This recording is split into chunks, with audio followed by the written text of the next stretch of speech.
کله چې یو انسان اعتکاف ته کېناسته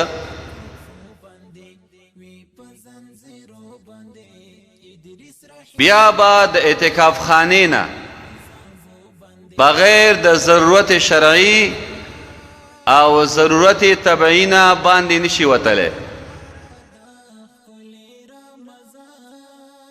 ضرورت شرعي لکه چې جماعت کې و احتلام شو جنوب شو بیا جماعت نه وتلی شي غسل دپاره،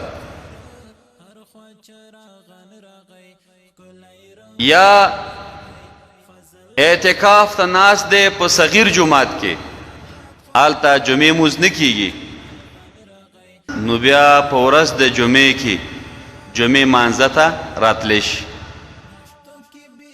داسې وخت کې به راځي سنت به عمل ته کوي، راځي فقط د خطبې په وخت کې به ځان رسوي او 15 دقیقې مخکې چې خطبه واوري او چې څنګه مونځ وکړي بیرته به خپل اعتکاف خانې ته ځي. جنازې ته نشي تللی، د چا بیمار پرسۍ ته نشي تللی،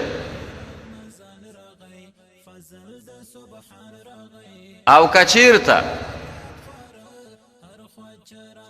چې کله اعتکاف ته کېناستلو اول نه نیت وکړه چې زه به جنازې ته ورځم، که جنازه پیښه شوه زه به ورځم، بیا نو جنازې ته ورتګ صحیح دی. که جنازه لرې وي که نږدې وي دی بیا ورتلی شي. اول کې نیت وکړو، او که نیت یې نه یې کړی جنازې ته ووته نو اعتکاف فاسد شو، خراب شو اعتکاف.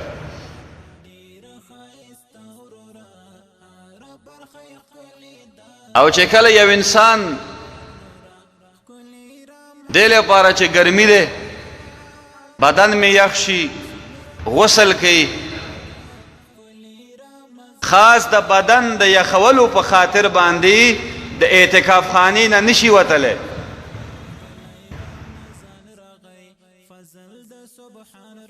خو چې کله ساراګشت ته وځي ساراګشت لپاره چې ووته بیا به دپاره د ځان د یخولو په ځان باندې اوبم واچوي، دې کې ستونزه نشته.